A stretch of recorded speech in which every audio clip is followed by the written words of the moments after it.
지금부터 2024 헌나 7 경찰청장 탄핵 사건에 관한 변론을 진행하겠습니다. 시작에 앞서 지난 준비 절차에서 이 사건의 심리가 원활하게 진행될 수 있도록 쟁점 정리와 증거 제출에 협조해 주신 양 당사자와 대리인들에게 감사의 말씀을 드립니다. 헌법재판소는 이 사건이 우리 헌법 질서에서 가지는 엄중한 무게를 인식하고 최선을 다하여 공정하게 심리가 이루어지도록 노력할 것입니다. 청구인 측과 피청구인 측은 이 점을 감안하여 증거조사 등 심판 절차에 적극적으로 협조해 주실 것을 당부드립니다. 먼저 당사자와 대리인들의 출석을 확인하겠습니다. 청구인 측에서는 어느 분이 나오셨습니까? 예, 법무법인 양재, 한태근, 이상호, 황희석 세 분 출석했습니다. 네, 알겠습니다. 피청구인 측에서는 어느 분이 고영석 변호사님도 출석하셨고요. 네, 법무법인 양재 담당 변호사 한태근 변호사님, 황희석 변호사님, 이상호 변호사님, 변호사 고영석 변호사님 나오셨다고요? 네. 피청구인 측에서는 어느 분이 나오셨습니까? 예, 경찰청장 조지호 나왔습니다. 피청구인 본인 출석하셨고요. 대리인으로는요? 법률사무소 행복한 동행에서 노정환, 안상훈, 최환혁, 최형기 변호사 출석했습니다. 네. 당사자 및 대리인들의 출석을 확인했습니다. 청구인 측에 먼저 좀 확인하겠습니다.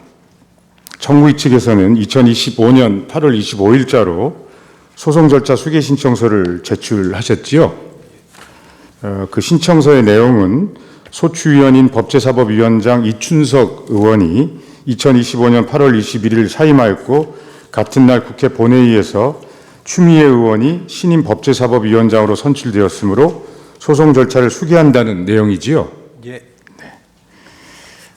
피청구인 대리인에게 물어봅니다. 피청구인 측에서는 청구인 측의 이런 수개 신청에 대해서 특별히 말씀하실 것이 있습니까? 없습니다. 네.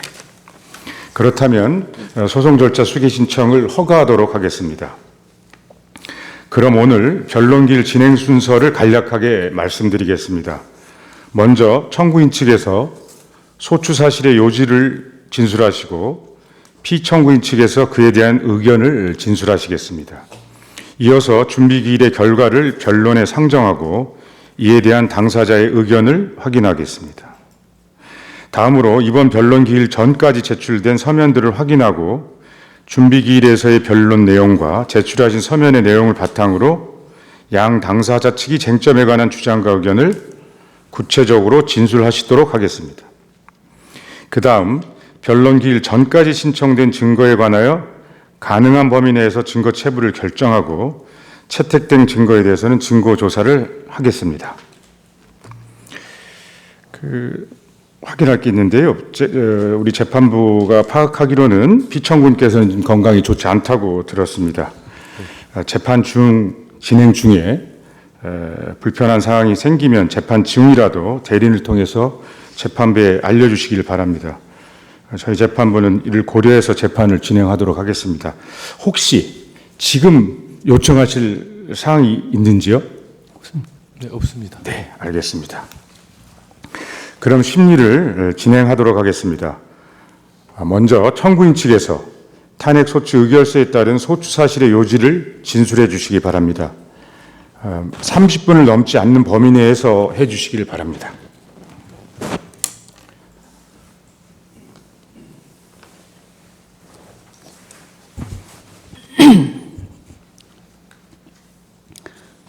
존경하는 헌법재판소 재판관님들께 2024 헌나 7 경찰청장 조지호 탄핵 심판 사건의 소추위원 국제사법위원장 추미애입니다.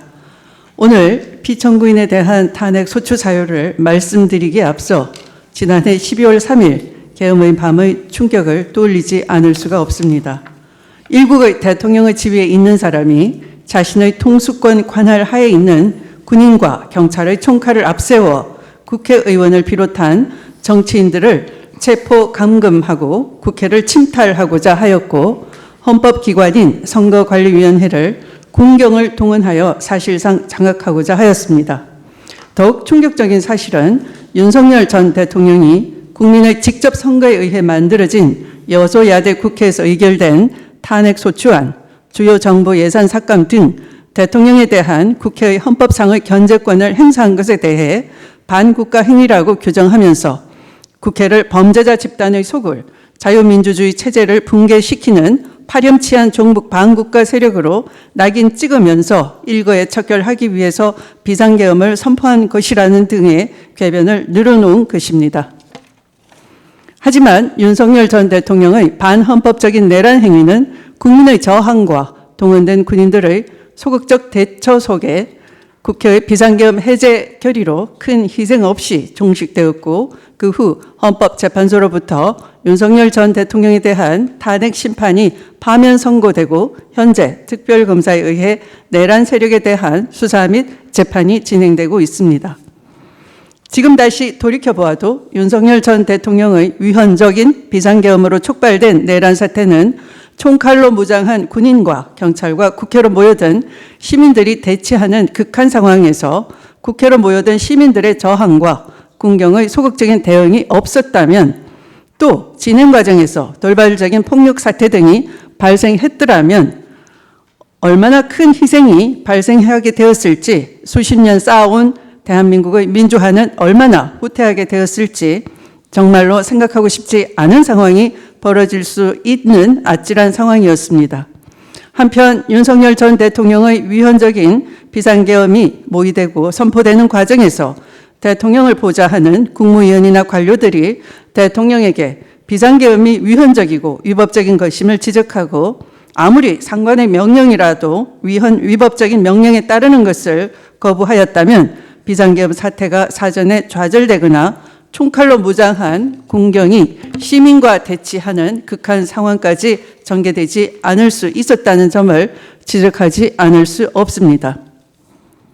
하지만 현실은 한덕수 국무총리를 비롯한 모든 국무위원들과 대부분의 관료들은 비상계엄의 위헌 위법성을 인식하고 있으면서도 이를 지적하고 반대 의견을 내는 사람이 한 명도 없었고 오히려 비상계엄이 합법적인 외관을 갖추는 데 협조하거나 수수방관하면서 사실상 이를 방조하고 위헌 위법적인 비상계엄 포고령 및 국회 등에 대한 무력 통제, 침탈, 점거 등과 같은 대통령의 위헌 위법적인 명령을 그대로 이행하면서 사실상 비상계엄에 가담하였던 것입니다.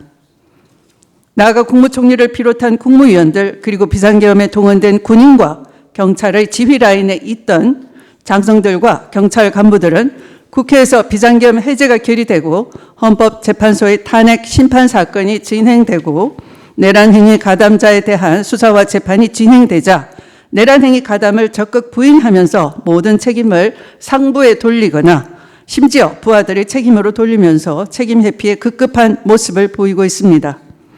하지만 국회에서 통과된 특검법에 의해 개시된 특별검사 수사를 통해 국무총리를 비롯한 국무위원 및 군경 지부에 대한 내란 가담 혐의가 점차 밝혀지고 있음은 그나마 다행스러운 일이 아닐 수 없습니다. 비상계엄 당시 경찰청장으로 근무하고 있던 비청구인은 비상계엄 선포 직전인 2024년 12월 3일 19시 20분경 서울경찰청장 김복흥식과 함께 윤석열 전 대통령의 호출을 받고 삼청동 안가에서 국방부 장관 김용현이 배석한 자리에서 윤석열 전 대통령을 만나 비상계엄 선포 계획을 듣고 비상계엄 문건을 건네받으면서 협조 요청을 받았고 이 지시에 따라 경찰 병력을 동원하여 국회의원을 비롯한 모든 사람의 국회 출입을 통제하도록 지시하여 국회의원의 비상계엄 해제 결의를 위한 국회 의결을 방해하였습니다. 비청구인은 위와 같은 국회 출입 통제에도 불구하고 국회의원 상당수가 담을 넘어 국회 본회의장에 들어가는 등 실제 국회 의결권 행사를 방해하지 않았다고 주장하지만 비청구인의 지시에 의해 국회 출입이 사실상 전면 통제되고 있는 상황에서 국회의장을 비롯한 상당수 국회의원들이 담을 넘어서라도 국회 본회의장 진입을 시도할 수밖에 없었던 상황 자체가 비청구인의 위헌 위법한 지시에 의한 국회 봉쇄의 상황을 단적으로 보여주는 것에 다름 아니라 할 것입니다. 비청구인은 비상계엄 당시 국회 봉쇄에 그치지 않고 김용현으로부터 이재명, 우원식, 한동훈 등 주요 인사 10여 명의 체포 지시를 받은 방첩사령관 여인형이 수사요원 100여 명을 지원해달라는 요청을 해오자 국가수사본부에 협조를 지시하였고, 이러한 피청구인의 지시에 의해 국가수사본부 인원들이 체포조 편성에 적극 가담하였습니다. 또한 피청구인은 여인형으로부터 선거관리위원회 3곳에 계엄군이 진입할 예정이라는 것을 전해 듣고 경기 남부경찰청장 김준영에게 지시하여 중앙선거관리위원회 등 3곳에 무장경찰 병력을 동원하여 출입을 통제하고 외곽 경계를 담당하도록 하는 등 중앙선거관리위원회에 대한 위헌 위법적인 점거 행위에 적극 가담하였습니다. 이러한 피청구인의 행위는 국회의 계엄 해제 요구권을 방해함으로써 정면으로 침해하는 것이며 헌법상 대의민주주의, 국회의원의 심의 표결권을 침해함은 물론 형법상 내란죄 권리 행사 방해죄에 해당하는 범죄 행위로 볼 소지가 충분하다 할 것입니다. 피청구인의 위와 같은 위헌 위법 행위는 헌법 수호의 관점에서 대한민국 헌법 질서의 본질적 요소인 자유민주적 기본 질서를 위협하고 기본적 인권을 유린하며 법치주의 원리 및 의회제도 등의 본질을 붕괴시키는 헌법 파괴 행위이자 주권자인 국민에 대한 배신 행위로 그 직무에 있어 헌법과 법률을 중대하게 위반한 것이라 할 것입니다. 위헌 위법한 비상계엄을 선포한 대통령의 내란 행위에 가담하고 국회 계엄 해제권 행사를 방해함으로써 헌정 질서를 위태롭게 한 피청구인의 이러한 행위는 그 헌법 위반의 정도가 중대하다 하지 않을 수 없고, 이로 인해 야기된 헌법 질서에 대한 부정적 영향은 피청구인의 경찰청장의 지위를 박탈하는 것에 의해 발생하는 국가 손실보다 훨씬 크다고 볼 소지가 충분하다 할 것입니다. 이러한 점을 감안하여 이 사건 탄핵 심판 청구를 인용하고 피청구인에 대하여 파면 결정을 내려주시기 바랍니다. 네, 수고하셨습니다. 네, 이어서. 네.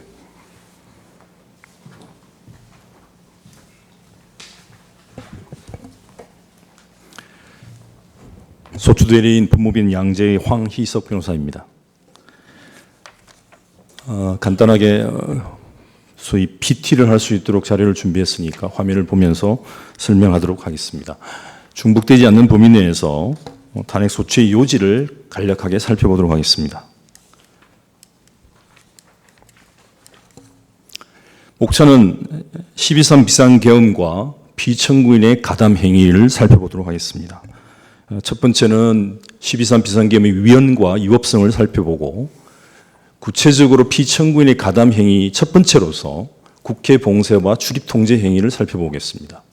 두 번째로 피청구인의 가담 행위 두 번째로서 선관위 외곽 경계를 하고 출입 통제를 한 행위 부분을 살펴보도록 하겠습니다. 큰 주제 2번으로는 2024년 11월 9일 날 있었던 민주노총 주최의 전국 노동자 대회를 집회 방해를 한 행위에 대해서도 다시 살펴보도록 하겠습니다. 마지막으로 헌법과 법률의 위반 중대성을 살펴보고 결론적으로 저희들 주장을 정리하도록 하겠습니다. 첫 번째, 12.3 비상계엄과 피청구인의 가담 행위 첫 번째를 보도록 하겠습니다. 먼저 12.3 비상계엄의 위헌 위법성에 관련돼 살펴보겠습니다. 우리나라 헌법 및 계엄법상 비상계엄의 실체적 요건은 전시, 사변 또는 이에 준하는 국가 비상사태가 있어야 되고, 적과 교전 상태에 있거나 사회 질서가 극도로 교란되어 행정 및 사법 기능의 수행이 현저히 곤란한 경우, 병력으로서 군사상 필요에 응하거나 공공의 안녕 질서를 유지할 필요가 있어야 된다는 것입니다. 또 한편 우리나라 헌법 및 계엄법상 비상계엄의 절차적 요건은 국무회의 심의를 거쳐야 되고, 국무총리와 관계 국무위원의 계엄 선포문에 부서가 있어야 되며, 계엄 선포 이유와 종류, 시행 일시, 시행 지역, 그리고 계엄 사령관에 대해서 공고를 해야 됩니다. 마지막으로 지체 없이 계엄 선포 사실을 국회에 통과해야 됩니다. 그런데 12.3 비상계엄의 경우에는 그 당시에 계엄 선포 당시에 중대한 위기 상황이 현실적으로 발생한 바가 없습니다. 전시나 사변이나 그에 준하는 국가 비상사태가 전혀 없었습니다. 당연히 병력을 동원할 필요도 없었습니다. 절차적으로는 국무위의 심의를 제대로 거치지를 않았고 지체 없이 국회에 통과하지도 않았습니다. 아울러 계엄 선포의 이유나 종류, 시행 일시, 그리고 시행 지역과 계엄 사령관에 대해서도 공고를 하지 않았습니다. 이 때문에 윤석열 전 대통령에 대한 탄핵 심판 사건에서 우리 헌법재판소는 비상계엄의 실체적 절차적 요건을 위반했다라고 판시한 바 있습니다. 이처럼 12.3 비상계엄이 위헌적이고 위법한 상황에서 피청구인이 구체적으로 어떤 행위에 어떤 가담 행위를 했는지를 살펴보도록 하겠습니다. 그 첫 번째는 국회 봉쇄와 출입 통제를 한 행위입니다. 이미 많이 알려져 있겠지만 12월 3일 19시 20분경 윤석열 전 대통령은 국방부 장관인 김용현, 피청구인 그리고 서울경찰청장이던 김봉식을 사전에 안가에 불러서 회동을 가집니다. 그 자리에서 윤석열 전 대통령은 피청구인에게 오늘 밤 22시에 비상계엄을 선포해야겠다, 이렇게 말하며 계엄군이 국회에 갈 것인데 경찰이 국회 통제를 잘 해달라라고 지시를 합니다. 그러자 김용현은 22시 2200 국회, 2300 민주당사, 비상계엄, 여론조사 꽃 등 계엄군이 출동할 시간과 장소 등이 적힌 A4지를 피청구인에게 전달합니다. 이렇게 전달을 받은 피청구인과 김봉식은 비상계엄 선포에 따른 경찰 기동대 출동을 준비합니다.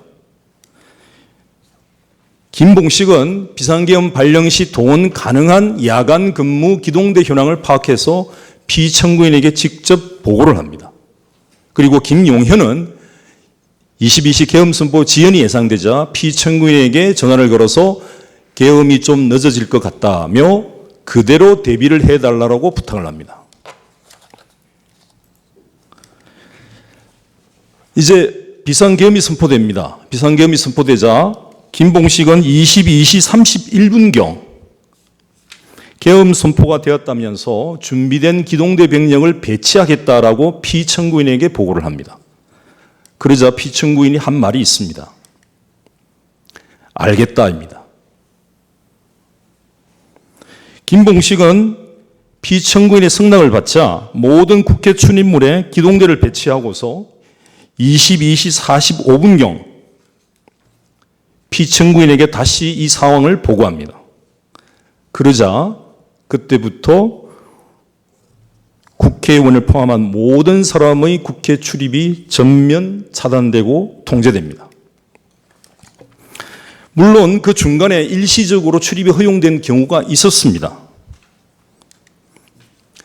의원 등 국회 출입증 소지자들에 한해서 일시 출입을 허용을 했는데 22시 59분경 국회의 계엄 해제 결의가 가능하여 국회 출입을 금지할 근거가 없다는 참모의 의견을 들은 김봉식이 피청구인에게 이를 보고합니다.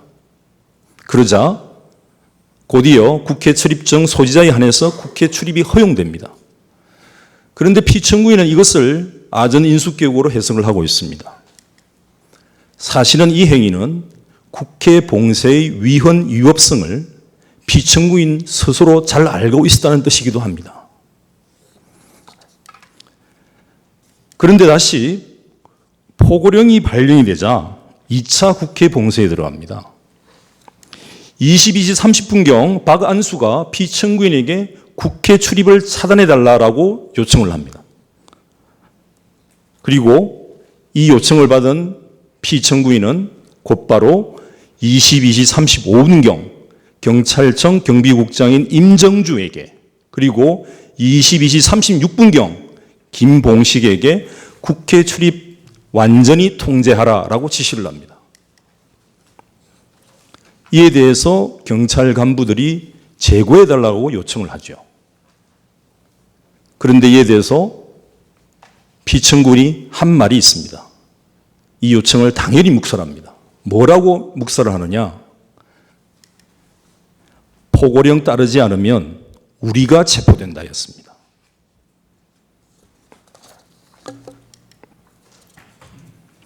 피청구인의 가담 행위 계속 보겠습니다. 이를 요약을 하자면 12월 3일 22시 48분경부터 국회에서 경찰이 철수하는 12월 4일 01시 45분경까지 약 3시간 넘게 경찰 기동대 28개, 총 1740명가량을 국회 주변에 배치하고 경찰버스 168대, 지휘차량 56대 등 차량 등을 동원해서 국회의원을 포함한 민간인의 국회 출입을 통제했습니다.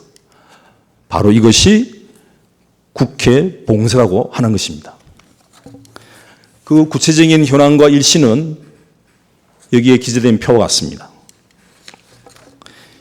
이런 국회 봉쇄 행위로 해서 국회의원뿐만 아니고 다른 보좌관들, 기타 출입증을 가진 사람들, 시민들 모두가 출입을 할 수 없었고, 심지어는 국회의장께서도 직접 월담하는 이런 장면이 나오기까지 했습니다.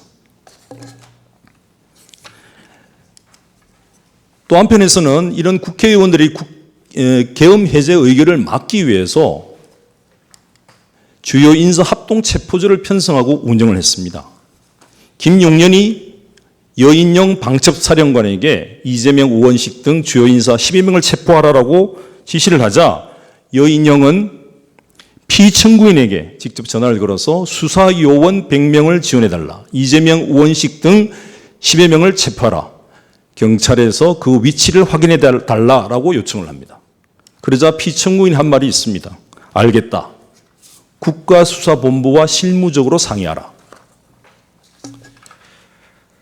이처럼 국회 봉쇄와 출입 통제를 하고 국회의원 등 주요 인사를 체포하는 체포조를 운영한 것은 위헌적인 계엄 해제의 급박한 상황에서 국회의원의 국회 출입을 막아 자칫 계엄 해제 결의가 좌절되고 지금 우리가 계엄 상황에서 계엄군의 지휘를 받아야 될 그런 상황까지도 초래한 것입니다. 따라서 이는 국회의 계엄 해제 요구권을 침해한 것이자 국회의원 심의 표결권을 침해했고 국회의원 불체포 특권을 침해했으며 대의민주주의를 무력화하는 가히 위헌 위법적인 행위라고 하지 않을 수 없습니다. 두 번째로 피청구인의 가담 행위 중에서 선관위 외곽 경계를 지시하고 출입 통제를 지시한 행위입니다. 22시 30분경에서 22시 40분경 여인형 방첩사령관은 다시 피청구인에게 연락을 합니다. 선관위 세 곳에 계엄군이 진입할 예정이다. 그러자 22시 41분경 피청구인은 김준영 경기 남부경찰청장에게 직접 선관위와 연수원에 경찰을 보내 출입을 통제하라라고 지시를 합니다. 그러자 과천서 소속 경찰과 경기 남부청 소속 기동대가 과천 중앙선관위에 배치가 되고요. 수원 서부서 소속 경찰과 경기 남부청 기동대 경력들이 선거연수원에 배치가 됩니다. 이미 많이 알려졌겠지만 그 당시 선관위에 있던 서버를 무단으로 압수하고 수색하려고 하는 계엄군이 진입하여 서버를 촬영하고 있는 장면입니다. 이때 경찰은 K1 소총을 소지하고서 선관위에 투입이 됐습니다. 그리고 선거연수원에도 역시 경찰 병력들이 출동하여 선관위의 출입을 통제했습니다.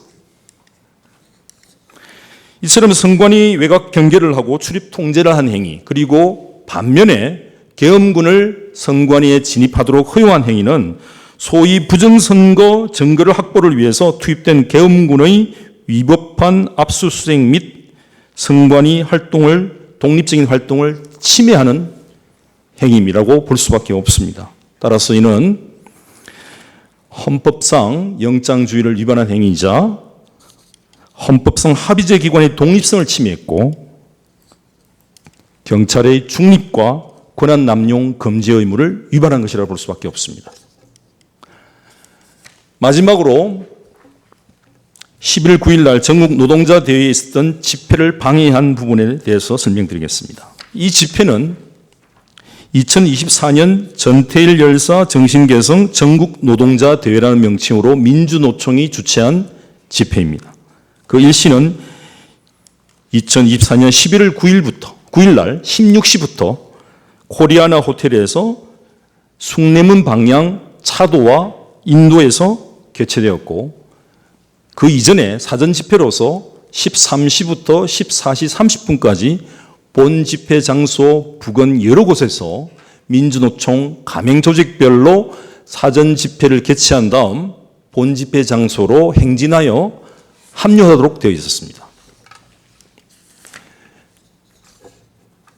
이것이 바로 각 가맹별 가맹 노조들이 사전 집회를 하기 위해서 이미 신고한 집회의 현황입니다.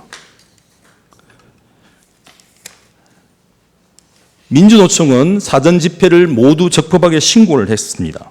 예를 들어서 건설산업연맹 주관 사전 집회의 경우 13시에 사직로 사직공원 횡단보도에서 행진을 하여 서울정부청사 앞 집회를 개최하고 거기서 집회를 마친 다음 종로구청 로타리와 시청 후문 그리고 시청 광장을 거쳐서 본 집회 장소에 합류할 예정이었습니다. 그리고 이 집회 신고는 11월 1일자로 서울경찰청장의 신고서 수리가 있었습니다.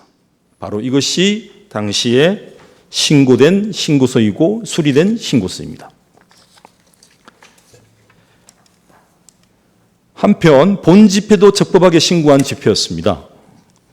본 집회는 서울 남대문 경찰서장의 집회 신고 수리가 있었고 이 집회는 말씀드린 바와 같이 당시 신고 당시에는 자정무렵부터 23시 59분까지였으나 16시부터 22시까지 다시 조정을 하기로 해서 실제 개최가 되었습니다. 그리고 이 역시 적법한 신고 접수증입니다. 그런데 사전 집회를 마친 건설산업연맹 소속 노조원들이 경찰서의 인도 아래 평화롭게 행진을 해서 서울시청 앞 광장에 이르렀을 때 그리고 본 집회에 합류하고자 했으나 피청구인과 김봉식의 지휘 감독을 받는 경찰 기동대가 본 집회 참여를 가로막았습니다. 그리고 이에 항의하는 참가자들을 경찰 기동대가 진압하고 노조원 6명을 무단으로 강제 연행했습니다. 뿐만 아니고 본 집회 역시 진행을 방해하고 위법한 체포 등 집회 방해를 했습니다. 본 집회 20분 경과 시 곧장 집회 해산을 종령하며 강제 해산을 경고했습니다. 그리고 그 중간에 국회의원들이 위법한 집회 해산을 자제시키려고 협의를 벌이던 중 경찰 기동대가 다시 집회 강제 해산과 참가자 체포를 시도하여 곳곳에서 충돌이 발생을 합니다. 그리고 이 때문에 경찰 기동대와 참가자들 사이에 끼어있던 한창민 국회의원 그리고 집회 참가자 다수가 부상되고 그 현장에서 경찰에 의하여 많은 참가자들이 강제로 체포되고 연행되었습니다. 이것이 바로 그 당시에 있었던 노동자 대회 집회입니다. 그리고 이것은 윤석열 전 대통령에 대한 탄핵을 바라는 탄핵 집회입니다. 모두가 같은 집회이고 모두가 같이 적법하게 신고된 집회이고 모두가 같이 평화롭게 진행되던 집회입니다. 그런데 노동자 대회는 결말을 이렇게 맞이하고 말았습니다.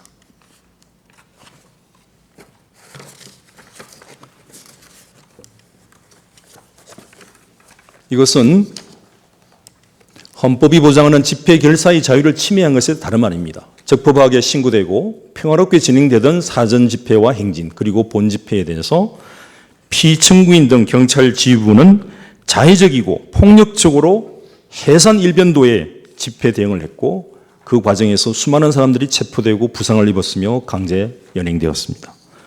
경찰이라는 국가 공권력에 의한 헌법상 집회 결사의 자유에 대한 중대한 침해가 아니라고 할 수 없습니다. 다른 한편에서는 이것이 12월 3일 날 12.3 비상계엄을 앞두고 피청구인과 기타 경찰의 지휘부가 불필요한 강제력을 행사해서 집회 참가들의 도발을 오히려 불러일으키고 공권력을 동원하기 위한 명분을 축적하기 위한 강제력 행사가 아니었는가라고 의심할 수밖에 없는 상황이었습니다.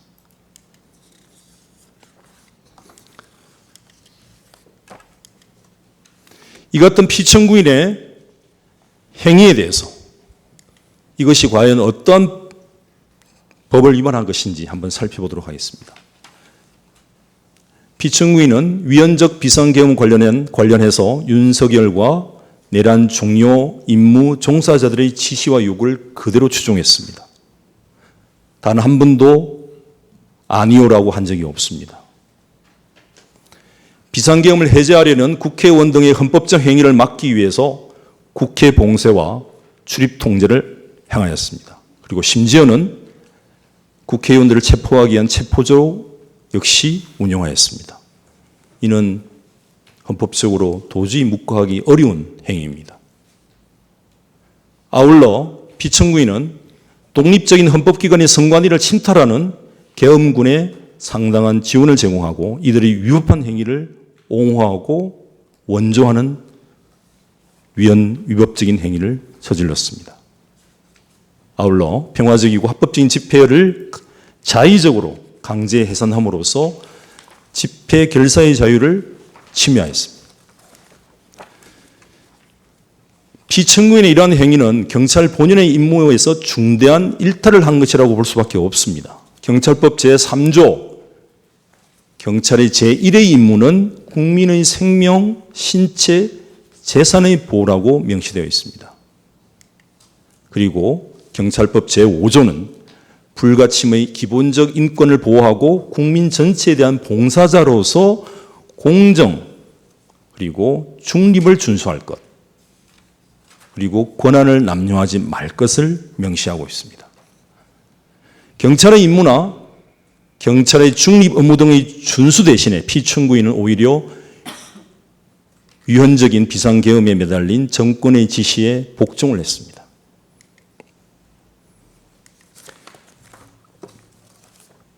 결국 위헌 위법한 비상계엄을 선포한 대통령의 내란 행위에 가담하고 국회의 계엄 해제권 행사를 방해함으로써 헌정 질서를 위태롭게 한 피청구인의 행위는 그 헌법 위반 정도가 매우 중대합니다. 이로 인해 야기된 헌법 질서에 대한 부정적 영향이 피청구인의 경찰청장 지위를 박탈하는 것으로 인한 손실보다 압도적으로 큽니다. 이에 피청구인 경찰청장 조지호를 파면하여 주시기 바랍니다. 이상입니다. 네, 수고하셨습니다. 다 마치신 거죠? 소추사실 유지 진술은요? 그러면 피청구인 측에서 소추사실에 대한 의견을 진술해 주시기 바랍니다. 마찬가지로 30분을 넘지 않는 범위 내에서 해 주시기 바랍니다.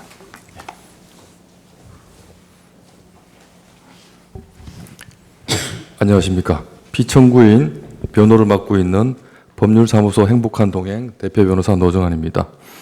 먼저 우리나라의 민주주의를 후퇴시킬 뻔했던 12.3 비상계엄과 관련하여 침해된 헌법 질서를 회복함으로써 헌법을 수호하는 막중한 역할을 담당하여 온 헌법재판소의 재판관님들께 경의를 표합니다. 이번 탄핵 심판은 초유의 비상계엄 사태 속에서 국가의 치안을 책임지는 경찰 조직이 헌법의 테두리에서 제대로 기능하였는지 여부를 심판함으로써 향후 권력기관의 권한 행사의 한계를 규정짓고 방향을 제시하는 매우 역사적이고 의미 있는 재판이라고 생각합니다. 부족하지만 피청구인 경찰청장 조지호의 변호인으로서 국민들에게 그리고 재판관 여러분들께 역사적 진실을 명백하게 밝히고 이를 통하여 13만 경찰 조직이 위헌적 권한 행사를 했다는 오해에서 벗어날 수 있도록 찬찬히 설명 올리고자 합니다. 다음. 탄핵소추 사유별 피청구인 입장의 요지부터 말씀드리겠습니다.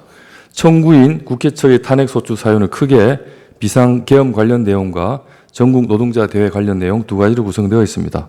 먼저 비상계엄과 관련하여 피청구인의 위헌에 대한 인식부터 말씀드리겠습니다.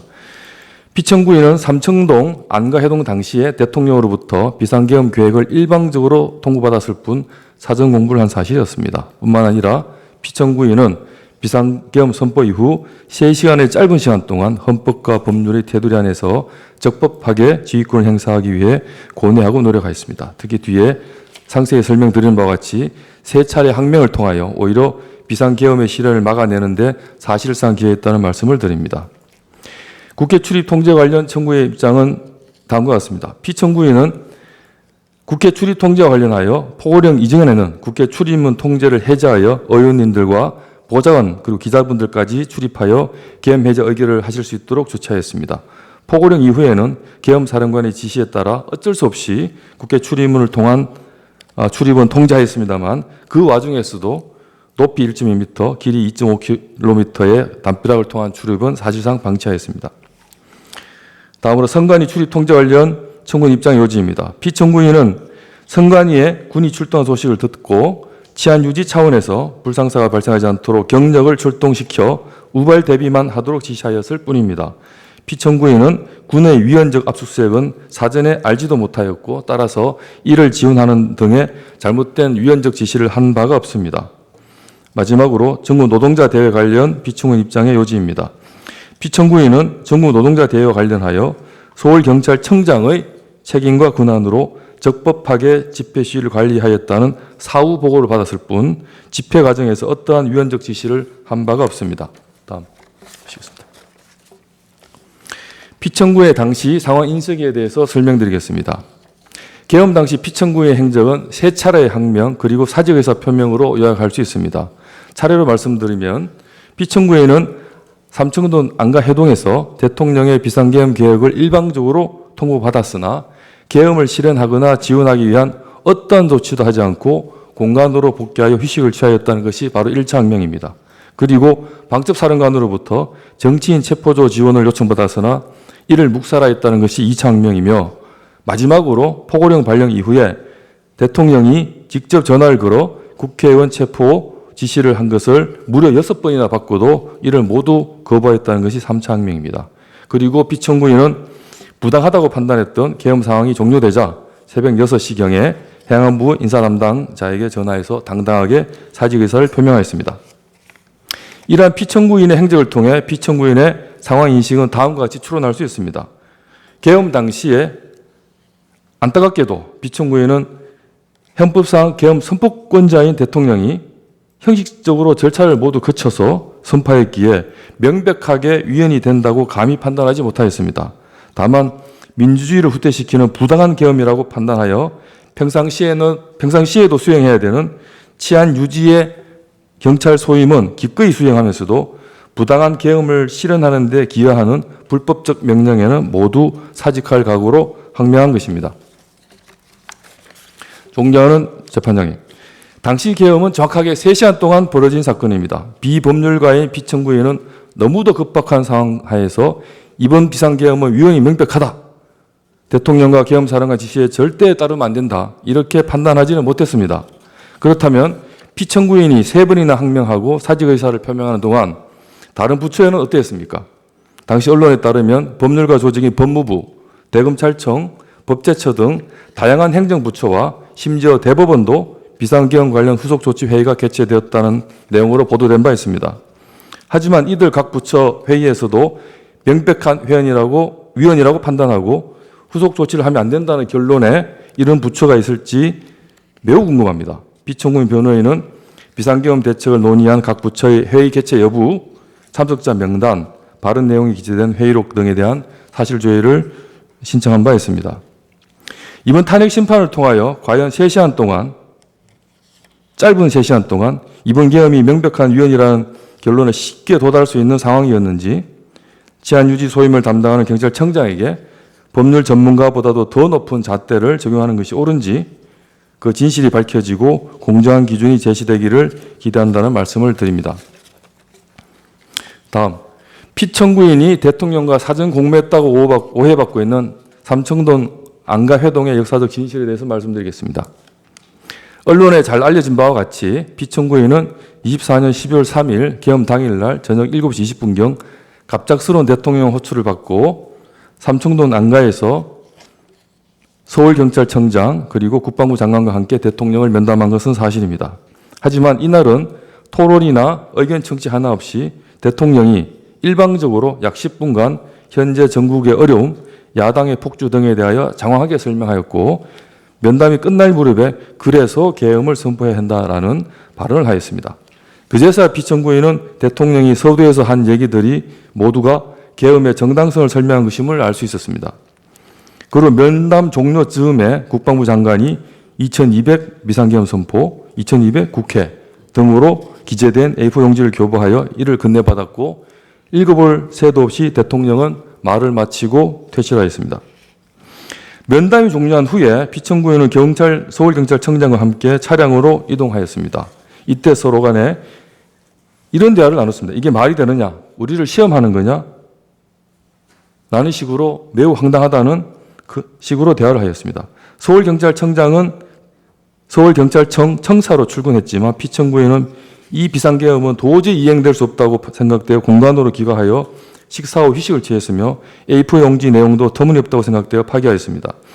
만약 피청구인이 비상계엄을 사전에 공부하였다면 경찰청으로 바로 출근하여 대책을 준비했을 것입니다. 이것이 바로 피청구인의 첫 번째 항명입니다. 다음. 탄핵 심판의 주요 사유인 국회 출입문 통제에 대해서 설명드리겠습니다. 먼저 설명드리기 앞서서 청구인 국회 측에서 사용하는 국회 통제라는 용어는 국회 출입을 완전히 통제한다는 오해를 불러일으키기 때문에 사실과 부합하는 국회 출입문 통제로 바꾸어서 사용해야 된다는 점부터 말씀드립니다. 1차 국회 출입문 통제는 비상계엄 선포 이후 약 20분간 진행되었습니다. 기동대 운영 권한과 책임이 있는 서울경찰청장이 당시 야간 근무 중이던 6개 기동대 약 300명을 국회 출입문에 배치하여 출입문을 통한 출입을 통제한 것은 사실입니다. 하지만 존경하는 재판장님, 이 그림을 한번 봐주시죠. 국회 정문과 담벼락이 표시되어 있는 지도입니다. 국회 담벼락은 보시는 바와 같이 약 2.5km 길이에 높이는 1.2m에 불과하여 성인이라면 누구나 쉽게 넘어갈 수 있습니다. 따라서 국회 담벼락을 완전히 통제하려면 200여 개의 차벽을 설치할 수 있는 무려 70개 중대가 필요합니다. 국회 완전 통제를 위해서는 70개 중대가 필요하다는 것은 경찰 경비 업무 실무 담당자에게는 상식에 해당합니다. 하지만 피청구인은 70여 개 중대를 배치하기 위한 어떠한 조치도 하지 않았습니다. 비상계엄 소식에 놀란 분노한 시민들이 국회를 지키라는 등 매우 혼란스러운 상황에서 불상사 방지 차원에서 야간 근무 중이던 6개 중대로 최소한의 치안 유지 차원에서 대처를 한 것입니다. 그러던 중 불과 20분 만에 피청구인은 김봉식 서울경찰청장으로부터 헌법상 국회의원에게 계엄 해제 요구 의결권이 있다는 보고를 받게 됩니다. 따라서 국회의원 출입을 막을 법적 근거가 없다는 것을 확인하고 판단하여 즉각적으로 출입문 통제를 해제할 것을 지시했습니다. 출입문 통제가 해제된 약 30분이란 이 소중한 시간 동안 다수의 국회의원과 그 보좌관 그리고 국회 직원들 심지어 기자분들까지도 모두 출입문으로 출입할 수 있었습니다. 만약 피청구인에게 대통령의 비상계엄 실현에 기여할 의도가 조금이라도 있었다면 결코 출입문 통제를 해제하라는 지시는 하지 않았을 겁니다. 다음 보시겠습니다. 포고령 발령 이후 국회 출입문 2차 통제 경위에 대해서 말씀드리겠습니다. 피청구인이 대통령 의도와 달리 국회의원의 국회 출입을 막을 법적 근거가 없다면서 출입문 통제를 해제하는 등 협조하지 않았습니다. 그러자 박안수 계엄사령관은 포고령을 발령한 직후에 전화를 걸어서 소위 포고령이 법적 근거라는 말을 하면서 포고령에 따라서 국회를 완전히 통제해달라고 지시를 하였습니다. 이에 피청구인은 비상계엄이 명백한 위헌이라고 판단할 수 없는 상황에서 후속 조치로 포고령이 발령되자 이 포고령 내용이 부당하다고는 인식했지만 이 또한 명백한 위헌 위법인지 여부를 판단할 수 없었습니다. 이에 피청구인은 고뇌 끝에 부득이 포고령을 따를 수밖에 없다는 결론에 도달하였습니다. 이러한 까닭에 국회 출입문에 대한 2차 통제를 지시했습니다. 당시 서울경찰청 간부들도 포고령을 따라야 되는지 갑론을박 논의를 하였습니다. 하지만 결국 같은 이유로 포고령을 따라야 한다는 결론을 내리게 되었습니다.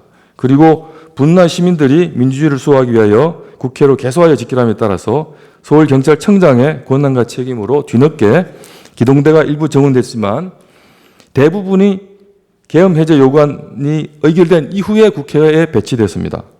그나마 피청구인은 기동대 정원에 관하여 사전 사후 보고를 전혀 받지 못하였고 본건 수사가 본격화되면서 수사 과정에서 수사관의 질문을 통해서 알게 되었을 뿐입니다.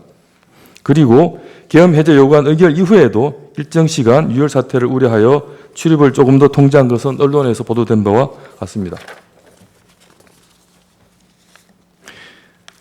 계엄 당시 경찰이 국회를 완전히 통제했다는 오해에 대해서 그 역사적 진실을 말씀드리겠습니다. 존경하는 재판관님, 아직도 많은 국민들께서 경찰이 국회를 완전히 통제했다고 오해하고 있습니다. 하지만 앞서 설명드린 바와 같이 그 역사적 진실은 6개 기동대 약 300명이 일시적으로 국회 출입문을 통제했을 뿐입니다. 그나마 결정적 순간에 통제를 해제하였으며 그리고 통제하는 순간에도 1.2m, 2.5km 담벼락은 누구라도 월담할 수 있도록 방치해 두었습니다. 사진을 한번 보시겠습니다.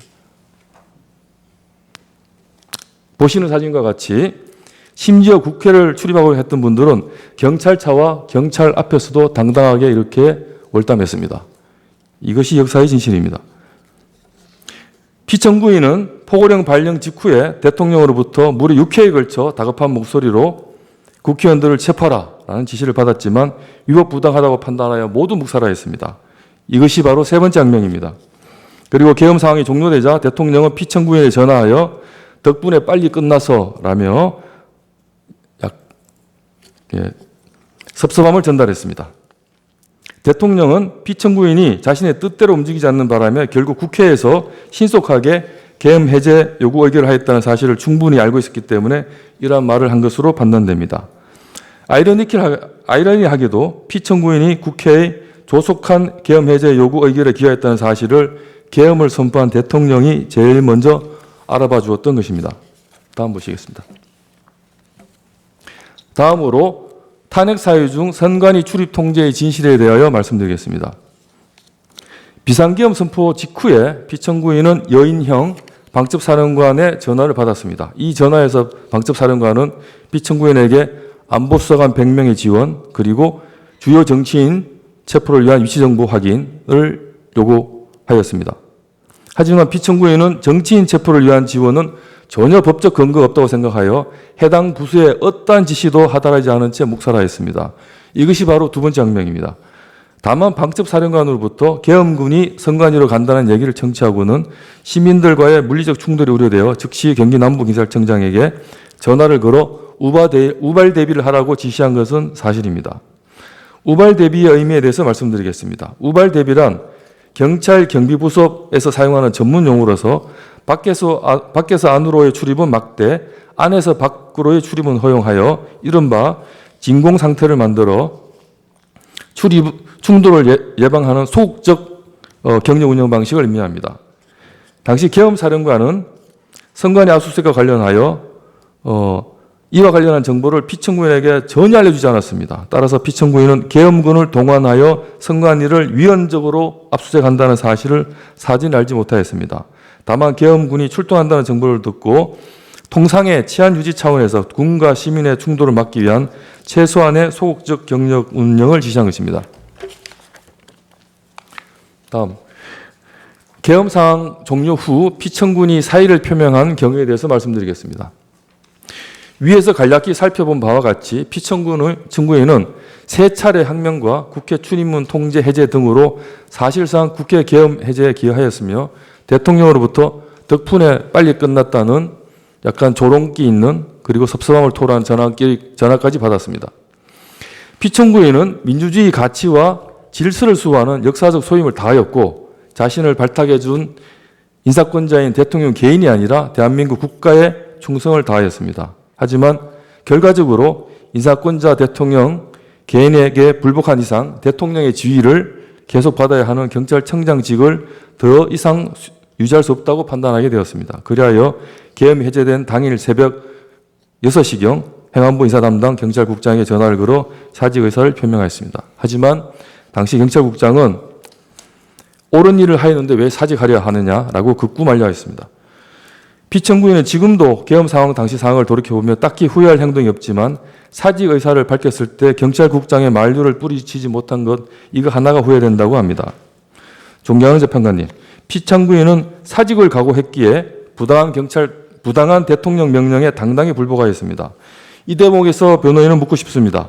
계엄 상황이 종료된 시점에 사직 의사를 밝힌 공무원이 몇 명이나 더 있었습니까? 다음입니다. 탄핵 사유 중 하나로 있는 전국 노동자 대회에 대해서 말씀드리겠습니다. 집회에 대한 경력 운영은 현장 상황을 잘 알고 있는 경찰서장 및 소속 시도 경찰청장이 지휘하며 경찰본청장은 사후 보고를 받을 뿐입니다. 작년 11월 9일자 전국 노동자 대회는 집회 신고가 접수된 서울 남대문 경찰서와 서울 경찰청의 지휘로 경력을 운영하여 집회 시위에 대응하였습니다. 급박하게 돌아가는 현장 상황 특성상 경찰청장에게 보고하거나 지휘를 받을 수 없다는 것은 일종의 상식에 해당합니다.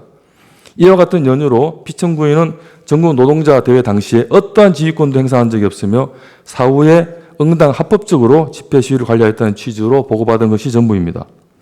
현재 청구인 국회 측은 11월 9일자 집회 시 충돌을 유도하여 비상계엄 조건을 만들었다며 무리한 추측성 주장을 합니다. 하지만 이와 관련한 충분한 증거자료를 제시하지 못하고 있습니다. 현재 피청구인은 집회 신고에 대한 제한 통보, 집회 신고가 되었다고 하여 100% 그대로 진행되지 않습니다.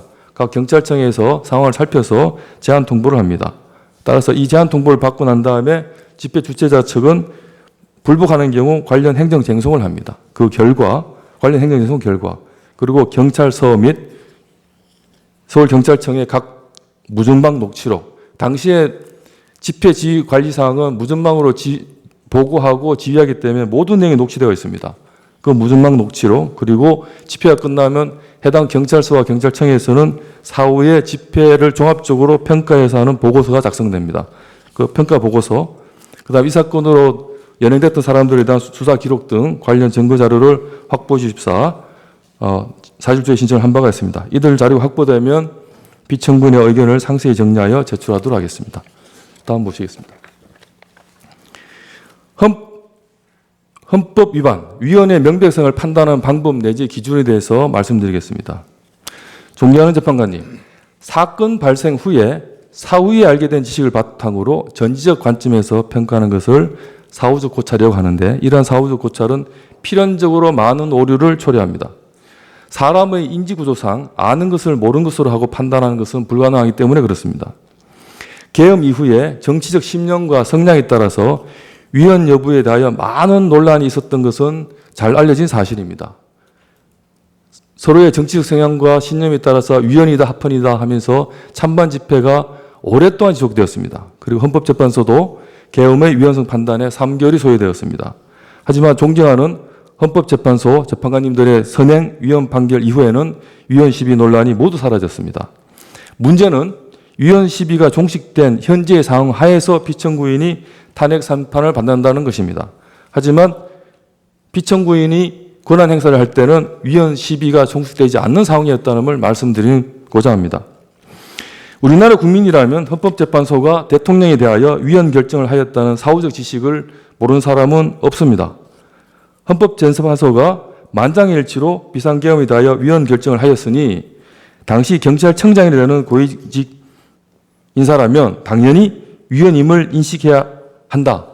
이것이 청구인 측 주장으로 이해됩니다. 하지만 이게 바로 사후적 고찰의 오류를 일 수 있다는 점을 설명드립니다. 헌법재판소의 만장일치 위헌 결정이라는 사후적 지식을 기초로 전지적으로 판단해서는 곤란하다는 말씀을 재차드립니다. 당시의 계엄은 불과 3시간 만에 종료됐습니다. 그 3시간 동안 경찰청장은 13만 경찰의 책임자로서 치안 유지 소임과 민주주의 수호를 위해 엄청난 고뇌와 갈등 끝에 최선의 결론을 도출하고자 노력했습니다. 앞에서 잠깐 말씀드린 바와 같이 계엄 당시 법률 전문가 집단이 법무부, 법제소, 대검찰청, 대법원 등 어느 기관도 위원을 선언하지 않았습니다. 정말 일고의 고민도 없이 명백한 위원이었다면 어느 기관 한 곳이라도 위원을 선언했어야만 했을 것입니다. 피청구인은 계엄의 부당성은 명백하게 인식했습니다. 하지만 위원의 명백성은 비법률가로서 섣불리 판단 못했습니다. 헌법재판소도 3달이나 걸려 내린 위원 결정을 비법률가인 피청구인에게 3시간 만에 결론을 내리고 대통령과 계엄사령관의 모든 지시를 거부하라는 것은 거의 불가능에 가깝다고 생각합니다. 이제 피청구인 입장에 대한 발표를 마무리하도록 하겠습니다. 말씀드리기 앞서서 선행 헌법재판소 결정문 관련해서 조금 말씀드리겠습니다. 선행 대통령에 대한 위원 결정문에 보면 국회 통제라는 용어가 나옵니다. 하지만 이 용어는 국회 출입문 통제로 바꾸어 이해해야 된다고 생각합니다. 그리고 경찰의 경우 사전 공부도 한 바 없고 치안 유지를 넘어서 계엄을 실현하는데 전혀 기여한 바가 없기 때문에 군과 경찰을 하나로 묶는 군경이라는 표현도 자제되어야 한다는 점을 말씀드립니다. 덧붙여서 선행 결정문의 한 대목을 말씀드리겠습니다. 국회의 신속한 계엄 해제 의결은 시민들의 저항과 군경의 소극적인 임무 수행 덕분이라는 표현이 나옵니다. 선행 결정문은 신속한 계엄 해제 의결의 공로 중 일부가 경찰의 소극적인 임무 수행이었음을 정확하게 설치하고 있습니다. 그리고 앞서 존경하는 추미애 법사위원장께서도 금방 발언하시면서 경찰이 소극적으로 임무 수행했음을 지적한 바 있습니다. 여기서 경찰의 소극적인 임무 수행 대부분은 경찰청장이 피청구인의 고뇌에 찬 결단 그리고 사직을 감수한 용기에 기초한 결단임을 말씀드립니다. 이제 최종 마무리 말씀 올리겠습니다. 앞서 설명드린 바와 같이 피청구인은 헌법상 계엄 선포권자인 대통령이 형식적인 절차를 거쳐 선포했기에 비상계엄이 명백하게 위헌하라는 인식을 하지 못하였습니다. 다만 부당한 계엄이라 생각되어 법률적 근거가 없는 지시에 대해서는 모두 3차례나 항명하였습니다. 평상시 경찰 본연의 임무인 치안 유지를 위한 임무 수행은 비상시후 하에서도 계엄군과 시민들의 유혈 충돌을 막기 위해 적절하게 수행하고자 노력했습니다. 이러한 피청구의 노력은 대통령이 덕분에 빨리 끝났다라는 전화통화에서 그리고 선행 헌법재판소의 결정문에서도 각각 표현된 바 있습니다. 존경하는 재판관님, 피청구인은 오랜 공직생활을 거친 고위공직자이긴 합니다. 하지만 그렇다고요 법률 전문가도 그리고 모든 상황을 완벽하게 즉각적으로 판단할 수 있는 전지전능한 사람도 아닙니다. 그저 비상계엄이라는 초유의 사태를 맞아 대통령 개인에 대한 충성보다는 대한민국 민주수위를 선택하여 사직을 각오하여 하고 3번을 항명하고 그 와중에서도 치안유지라는 경찰 본연의 소임을 다하기 위해 엄청난 고뇌와 갈등 끝에 최선의 노력을 다했을 뿐입니다. 피청구인은 자신의 역사적 책임을 결코 회피할 생각이 없습니다. 하지만 경찰 13명 조직원들이 반민주적이고 위헌적인 계엄을 지원하는 경찰 행사에 경찰 조직이 동원됐다는 그런 잘못된 오해를 하지 않도록 오명을 쓰지 않도록 역사적 진실만을 밝혀야 된다고 생각하고 있습니다. 부디 사후적 고찰의 오류를 극복하시고 계엄 당시 혼란스러웠던 3시간 그때의 상황에서 선행 결정문에 기재된 바와 같이 사실상 조속한 계엄 해제 의결에 기여하고 민주주의 수호에 기여한 점을 평가받을 수 있도록 정치적 공세를 극복하여 공정한 심판을 해 주실 것을 요청드립니다. 경청해 주셔서 감사합니다. 마치겠습니다. 네, 수고하셨습니다. 지금 피청구인 측에서의 답변은 지금 노 변호사님만으로 마무리가 된 거죠? 네, 수고하셨습니다. 그럼 이상으로 청구인 측의 소추사실 요지 진술과 피청구인 측의 의견 진술을 마치고 다음 순서로 준비기일 결과를 변론에 상정하고 이에 대한 의견을 확인하겠습니다. 먼저 양 당사자가 준비기일에 제출한 서증을 확인하겠습니다. 청구인 측에서는 갑제 1호증부터 갑제 18호증의 사까지 제출하셨고 피청구인 측이 동의하거나 법원에서 작성한 조서에 해당하는 갑 1호증 내지 14호증, 갑 16호증의 17, 49, 갑제 17호층에 2, 6, 7, 8, 10, 12, 13, 21, 22, 23, 갑제 18호층에 1 및 4는 준비기일에서 증거로 채택되었습니다. 피청구인 측에서는 을 1호층부터 을 11호층까지 제출하셨고 청구인 측이 동의하여 준비기일에서 증거로 채택되었습니다. 다음으로 준비기일에서 진행된 기록 인증 등본 송부촉탁 신청 등에 관하여서 보겠습니다. 청구인 측이 2025년 3월 5일 서울중앙지방법원에 한 사실조회 신청이 채택되어 2025년 3월 13일 회신되었습니다. 청구인 측이 2025년 6월 23일 서울중앙지방법원에 한 송부촉탁 신청이 채택되어 2025년 6월 30일 회신되었고 2025년 6월 23일 서울중앙지방검찰청에 한 송부촉탁 신청이 채택되어 2025년 6월 26일 회신되었습니다. 2025년 6월 26일 윤석열 전 대통령 등에 의한 내란 외환 행위의 진상규명을 위한 특별검사에 대해서 한 송부촉탁 신청이 채택되어 2025년 7월 7일 회신되었고 2025년 7월 18일 재차 위 특별검사에 한 송부촉탁 신청이 채택되어 2025년 7월 28일 회신되었습니다. 피청구인 측은 2025년 7월 21일 기획재정부 등 28개 국가부처에 대해 사실조회 신청을 하였고 그에 대해서는 아직 채택 여부가 결정되지 않은 상태입니다. 이어서 준비기일에서 정리된 이 사건의 쟁점을 확인하겠습니다. 소추위원께서 소추 사실의 요지를 피청구인 측에서 이에 대한 의견을 진술하는 과정에서 드러난 것으로 보입니다만 쟁점을 보다 분명하게 하기 위해서 확인하는 것입니다. 먼저 이 사건 소추 사유는 피청구인이 첫째 2024년 12월 3일 비상계엄 당시 국회를 봉쇄하고 국회의원의 출입을 통제해서 국회에 계엄 해제 요구권을 부여한 헌법 제77조 제5항, 대의민주주의 원칙, 권력분립 원칙, 국회의원의 심의 표결권, 국회의원의 불체포 특권을 침해하였다. 이 사건 비상계엄 당시 중앙선거관리위원회 청사 및 선거연수원에 경찰을 배치하여 계엄군이 영장 없이 압수수색하도록 도와 선거관리위원회의 독립성을 침해하고 영장주의 원칙을 위배하였다. 3. 2024년 11월 9일 전국 노동자대회 집회에서 경찰과의 충돌을 유도하여 비상계엄의 조건을 만들고자 하고 집회를 과잉 진압하여 집회의 자유를 침해하였다는 것으로 정리되었습니다. 맞죠? 네.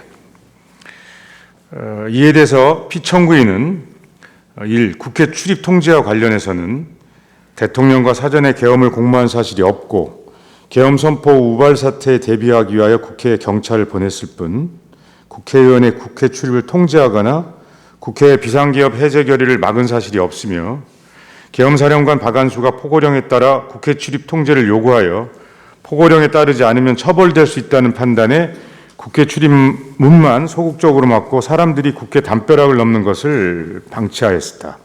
즉 피청구인은 이 사건 계엄의 유언 유법 여부를 분명히 알 수 없는 상태에서 최소한의 지시만을 이행하여 사실상 계엄 해제 의결에 기여하였다. 2. 중앙선관위 청사 및 선거연수원 경찰 배치와 관련하여 여인영 방첩사령관으로부터 계엄군이 선관위로 간다는 이야기를 듣고 군과 시민 간의 충돌 등 우발 사태에 대비하기 위해 경력을 배치하였을 뿐 계엄군이 선관위에 압수수색을 하러 간다는 사실을 전혀 알지 못하였다. 3. 2024년 11월 9일 전국 노동자대회 과잉 진압과 관련하여 2024년 12월 3일 계엄 당일 대통령에게 계엄에 관해 처음 들었으므로 2024년 11월 9일 비상계엄의 조건을 만들기 위한 목적이 있을 수 없고 정당한 집회 진압이었다라고 주장하고 있습니다. 맞습니까? 네, 그렇습니다. 이러한 준비기일의 결과의 변론 상정에 대해서 양 당사자 측에서는 혹시 특별한 의견이 있는지요? 특별히 없습니다. 없습니다. 그러면 이상으로 준비기일 결과의 변론 상정을 마치겠습니다. 다음은 양 당사자가 그동안 제출하신 서면을 확인하도록 하겠습니다.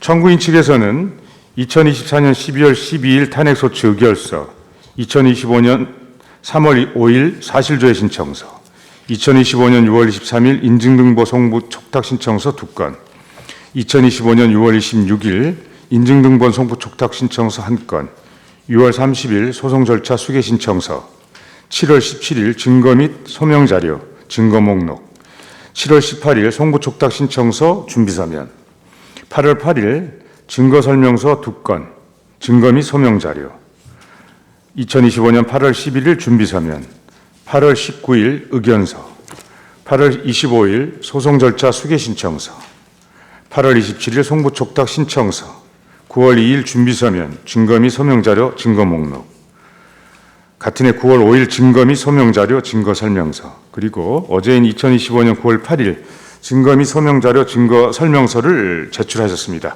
예, 맞죠? 맞습니다.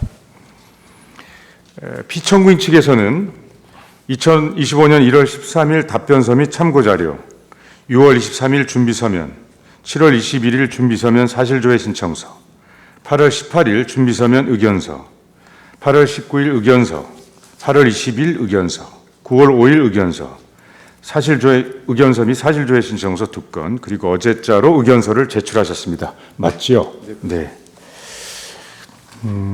그러면 청구인 대리에게 잠시 물어보겠습니다. 제3차 변론 기일에서 소추 사유 중에서 전국 노동자 대회 과잉진압과 관련돼서 청구인 측에 건설산업연맹의 사전 집회가 본 집회에 합류한 것까지 집회 신고나 허가를 받은 것인지, 집회 신고나 허가 내용을 구체적으로 밝힐 것을 성명했고 2025년 9월 2일 제출한 준비 서면에서 그 구체적인 내용과 증거를 제출하신 것 같습니다. 맞지요? 예.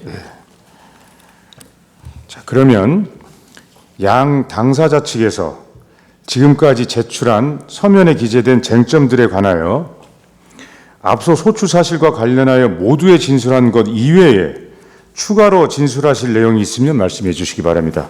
청구인 대리인 쪽에서 추가로 진술할 것이 있는지요?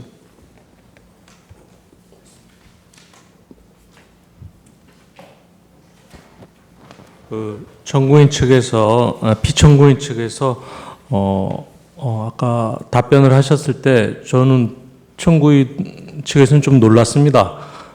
국회의원들과 시민들 그다음에 보좌관들이 월담을 해서까지 국회에 진입을 해서 결국은 계엄 해제 결의를 하게 된 것인데 마치 그것이 피청구인이 소극적으로 혹은 용인해서 발생한 일인 것처럼 이렇게 경광부의 식으로 주장할 수 있는 것에 대해서는 뭐라 그러나 좀 분노의 감정까지 있는 것이고요. 또 하나는 그 피청구인 대리인이 아까 진공 상태를 만드는 작전이라는 표현을 했습니다. 저희는 뭐 구체적으로 경찰 업무에 대해서 잘 모르지만 아까 말씀으로는 안에 있는 사람은 바깥으로 내보낼 수 있고 밖에 있는 사람은 안으로 못 들어가게 한다는 뜻인데 그것을 만약에 국회의 봉쇄에 대입을 한다면 안에 있는 사람은 나와도 좋지만 바깥에 있는 사람은 들어가지 못하게 한다는 것과 다름이 아니기 때문에 결국은 국회의 계엄 해제 의결을 침해하는 그런 행위를 스스로 자인하는 것이 아닌가 이런 추가 의견을 말씀드립니다. 네, 잘 들었습니다.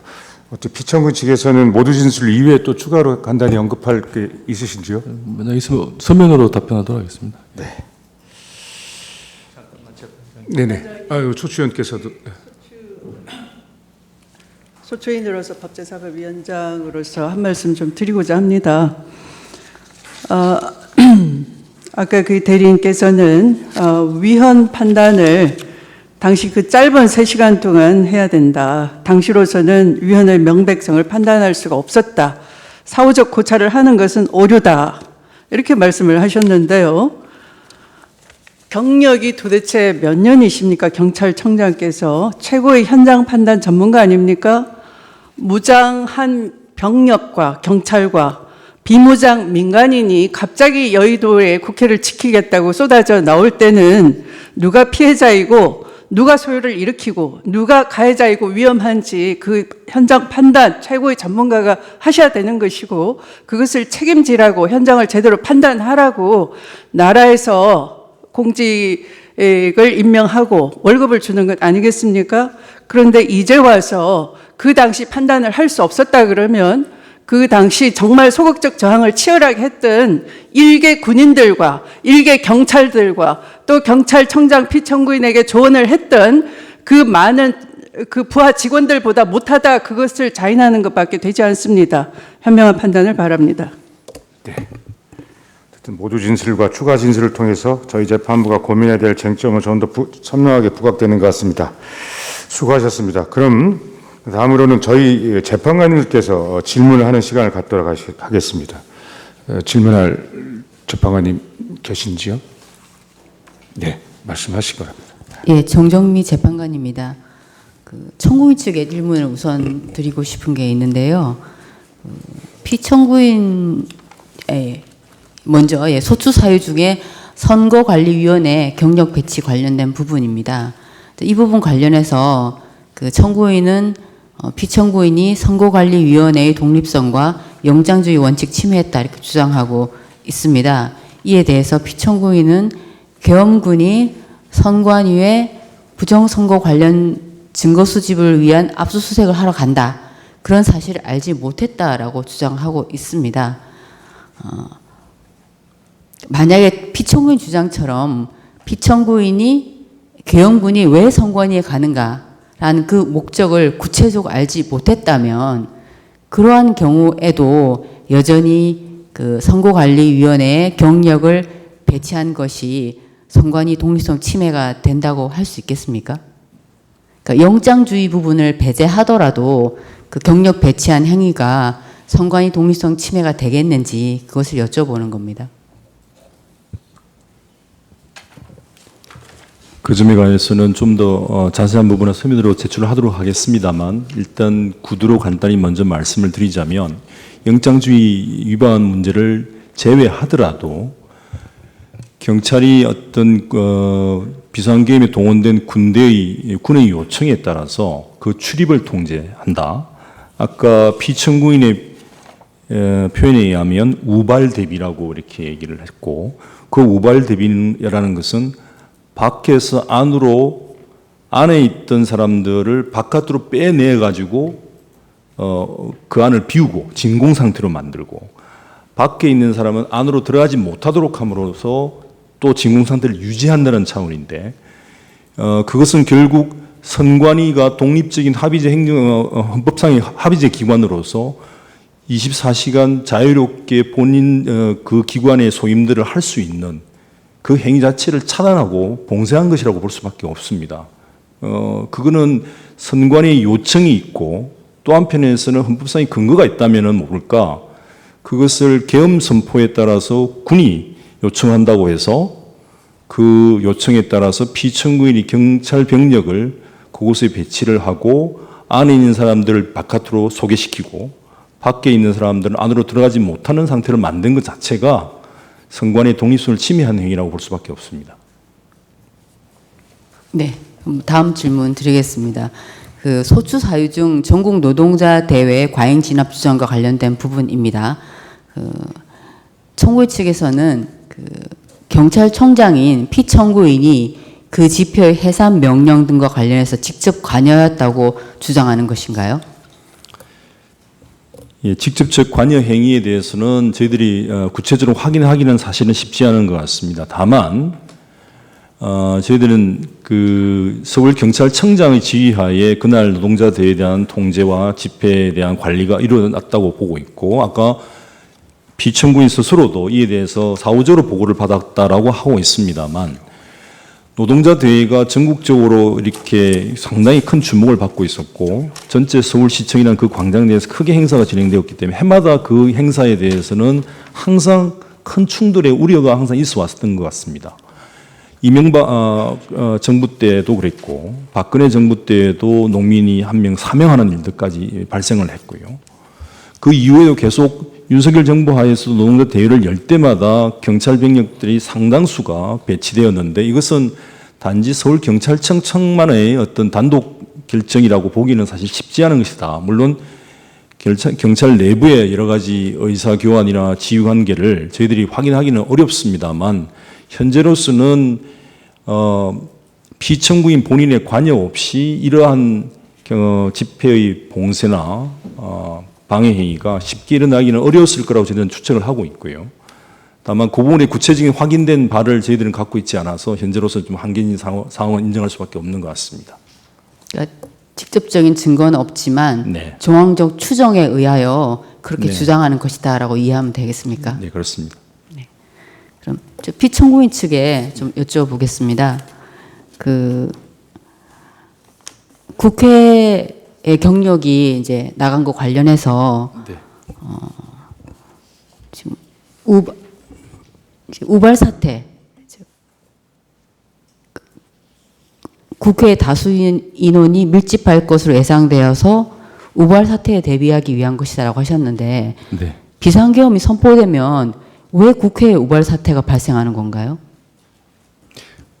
누가 봐도 뭐 부당한 계엄으로 보여지는 상황이라서 정치적 신념과 소신에 따라서 또 반대하는 분들도 있고 뭐 부당한 계엄에 반대하는 분들도 있고 해서 민주주의를 지키려는 시민들이 국회로 쏟아져 나올 것은 당연히 예상되는 상황이었다고 이렇게 말씀드리겠습니다. 제가 좀 보충 설명 좀 드리겠습니다. 계엄이 실제로 발표가 됐을 때 저희들이 일단 정부 기관 중에 압박을 받을 수 있는 기관은 두 군데로 일단 봤습니다. 하나는 국회고 하나는 대통령실입니다. 그런데 용산에 있는 대통령실은 평상시에 경비하는 부대가 따로 있습니다. 내측 담당하는 경비 부대도 있고 외곽을 담당하는 경비 부대도 있기 때문에 그 경비 부대가 비상근무를 하면 어느 정도 되는데 국회는 이 평상시 경비 부대가 국회 경비대 한 100여 명 수준입니다. 그거는 한쪽의 경비를 맡고 있기 때문에 만약에 시민들이 모여서 국회 안쪽으로 들어가면 결국은 국회 본관을 사수해야 되는 그런 상황입니다.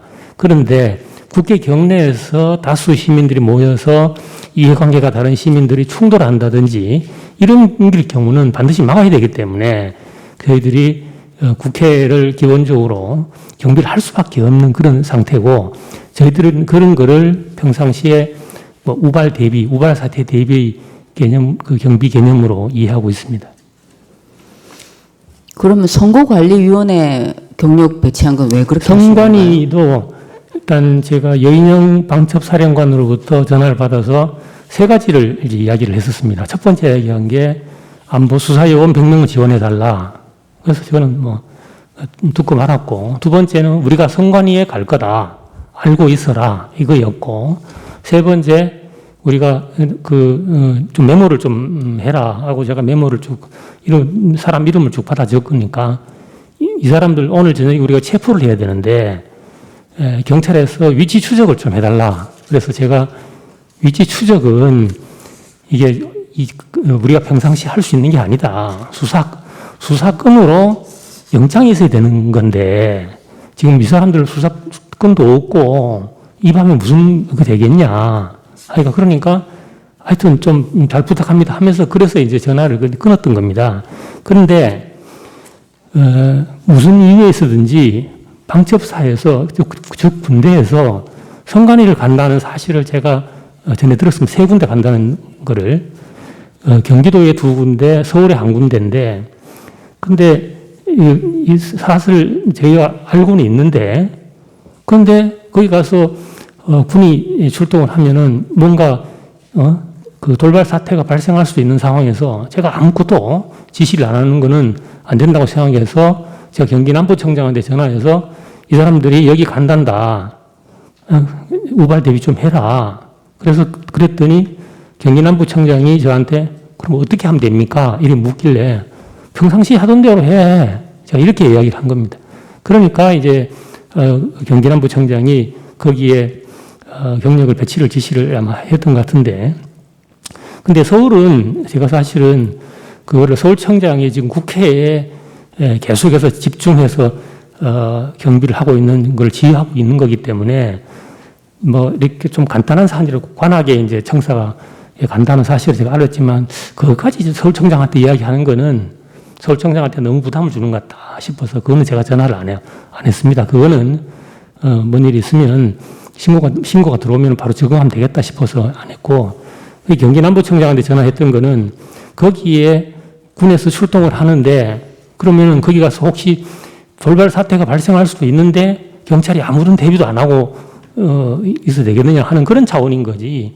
그게 방첩사에서 선관위에 왜 가는지 그건 제가 물어볼 사안도 아니고, 그리고 국가의 어떤 공공기관들은 서로 합법적인 그런 틀 내에서 일을 한다는 신뢰를 바탕으로 협조를 하는 겁니다.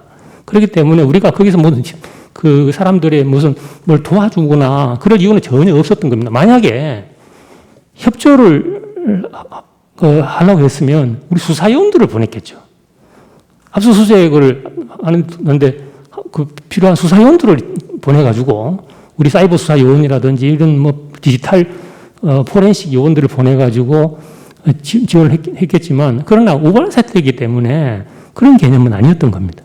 그럼 피청구인이 상상한 우발 사태라는 것은 구체적으로 어떤 모습입니까? 거기 갔는데 누가 충돌하는 건가요? 거기 갔는데 예를 들어서 여기 선관위의 당직자가 당직 체계에 대해서는 잘 모르니까 당직자가 예를 들어서 질 수 있고, 그럼 이거 갔는데 이 사람들끼리 현장에서 좀 부딪힐 수도 있는. 그러니까 당직자와 계엄군이 부딪히는 상황? 부딪힐 수도 있고. 네. 그런데 또 예를 들어서 거기에서 군이 출동을 했으니까 출동한 이후에 시민들이 예를 들어서 그 사실을 알고 와가지고 또 우발 사태가 발생할 수도 있는 거고, 그거는 우리가 초유의 사태이기 때문에 상황을 딱 특정해서 이렇게 예상하기는 쉽지 않지만, 그러나 어떤 이거를 아무런 조치도 안 하고 그냥 듣고만 있기에는 좀 찝찝한 그런 구석이 있는 그런 정도로 판단을 했던 겁니다. 그때는 굉장히 한밤이었고 굉장히 늦은 밤이었지 않습니까? 그리고 그 실제로 그 선관위 인근에 시민들이 나간 흔적은 사후적으로 발견된 것도 없거든요. 그 현장에서 그 경력이 한 행위는 어떤 뭐 분쟁을 조절하거나 갈등을 해소하는 그런 행위였다기보다는 선거관리위원회의 입구를 통제를 했습니다. 그것이 우발 대비를 위한 그 행위였다고 볼 수 있습니까? 그런데 그거는 그 경기남부청에서 구체적으로 제가 그거 관련해서 지시한 거는 경기남부청장이 어떻게 하면 됩니까? 이런 묻길래 야 평상시대로 하던 대로 해. 그냥 우발 대비 이 정도였지. 거기서 봐서 이걸 해라 저걸 해라 그걸 제가 지시할 수 있는 상황이 아니고, 왜냐하면 현장에서 무슨 상황이 어떻게 발생하는지도 모르는 사람이 이렇게 해라 저렇게 해라 구체적으로 지시를 할 수가 없습니다. 그래서 그 집회라든지 이런 대규모 집회가 있어도 경찰청장이 직접 지시를 하고 그렇지는 않습니다. 왜냐하면 현장 상황을 모르기 때문에. 경찰청장 집무실에는 쉽게 말하면 이 무전기도 없습니다. 그 무전기는 시도경찰청장이 서울로, 예를 들면 서울경찰청장실에는 무전기가 있습니다. 그래서 무전기를 듣고 있다가 필요하면 바로 버튼을 누르고 지휘를 할 수도 있는데, 경찰청장의 경우에는 그런 일반적인 지시를 할 수밖에 없는 그런 그 조직 구조입니다. 그래서 그 현장에서 구체적으로 경력을 어떻게 운영하고 하는 것은 경기남부청장과 현장 경찰서장들이 현장 상황을 보고 판단하는 거지, 그거를 경찰청장이 이렇게 해라 저렇게 해라 하는 전례도 없었고, 그건 그렇게 현장 상황을 모르는 상태에서는 지휘할 수도 없습니다. 이상입니다. 다른 재판인 뭐 질문 없으면은 이 절차는 그냥 마무리하고 다음 절차로 넘어가도록 하겠습니다. 이상으로 하여간 제출된 서면을 확인했고요. 쌍방의 의견 진술을 잘 들었습니다. 이제는 증거에 관해서 보겠습니다. 먼저 변론 준비 절차에서 제출된 증거 중 채택 여부를 결정하지 않은 증거에 대해서 말씀드리겠습니다. 피청구인 대리인께서 잘 들어주시기 바랍니다. 갑 제15호증 내지 17호증으로 제출된 수사 기록 중에서 준비 절차에서 피청구인이 증거 의견을 보류한 증거, 아까 피청구인 김봉식, 김중효의 진술은 뺍니다.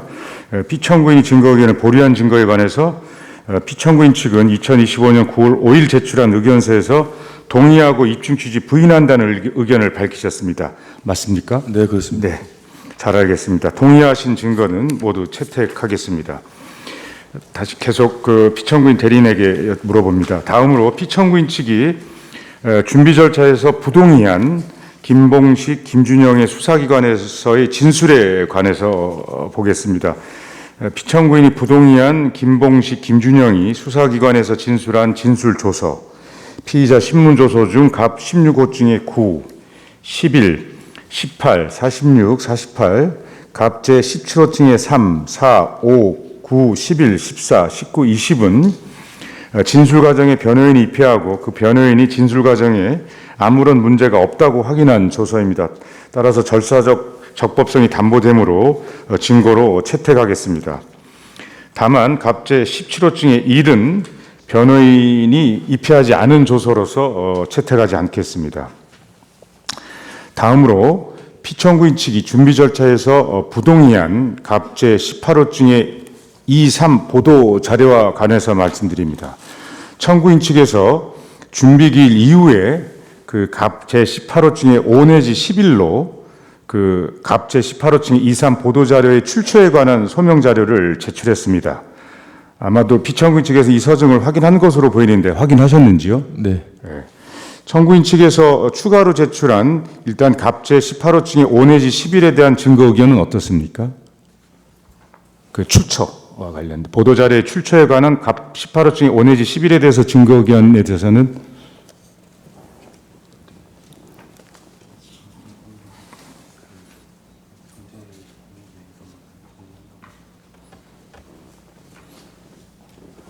일단 동의하도록 하겠습니다. 네, 동의할 수 있지 않을까 싶습니다. 제가 동의하셨고요. 그렇다면 갑 18호 중에 5 내지 10일을 증거로 채택하겠습니다.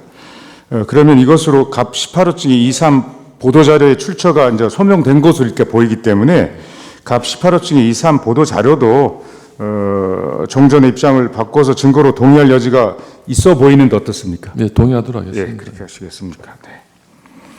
방금 말씀드린 그 갑 18호 중에 5 내지 10일 외에 그 이외에 청구인 측에서 준비기일 이후에 제출한 갑 18호 중에 12, 13, 갑 제 19호 중에 1 내지 13, 갑 25 중에 1 내지 7을 제출하였습니다. 청구인 대리인 맞죠? 네. 이 피청구인 대리인 측에서는 이 청구인 측에서 방금 제출한 서정들을 모두 확인해 보셨습니까? 아직 확인을 못했습니다. 예. 아, 그래요? 네. 그럼 증거 의견을 오늘 밝힐 수 없는 상태인 예, 서면으로 제출. 서면으로요. 그러면 서면으로 바로 인부 의견을 밝혀주시면 되겠습니다. 다음으로는 이제 청구인 측의 기록인증 등본 송부 촉탁 신청과 관련돼서 진행하도록 하겠습니다. 그 밖에 청구인이 2025년 8월 27일 서울중앙지방법원 제25형사부에 기록인증 등본 송부 촉탁 신청을 해서 재판부가 채택했고 9월 4일 그 회신이 도착하였습니다. 청구인은 이를 확인하셨는지 모르겠습니다. 확인하셨습니까? 네. 그 피청구인 측이 한 사실조회 신청과 관련된 부분입니다. 피청구인 측이 지난 2025년 7월 21일 신청한 사실조회 신청은 저희 재판부에서 평의를 거친 결과 채택하지 않기로 결정하였습니다. 알려드립니다. 그리고 피청구인 측은 2025년 9월 5일 2건의 사실조회 신청을 했습니다. 아마도 뒤에서 말씀드릴 김봉식 등 6인의 증인 신청을 위한 인적사항과 관련된 것 하나와 전국 노동자대회 관련 경찰 보관 문서를 제출하셨는데요. 이 신청에 대해서는 재판부가 추후 채택 여부를 결정해서 알려드리도록 하겠습니다. 이제 그 증인 신청과 관련된 부분에 대해서 상황을 일단 정리해서 말씀드리겠습니다.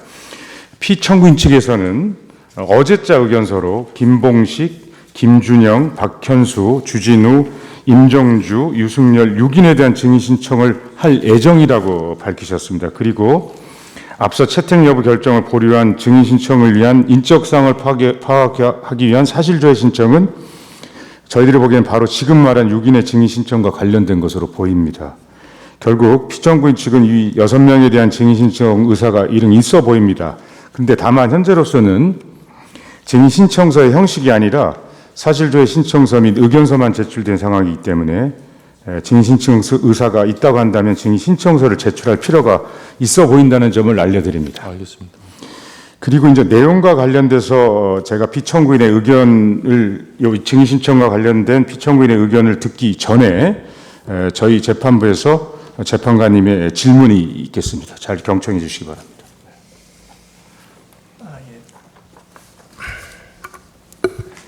그 피청구인 대리인 노종환 변호사님, 네.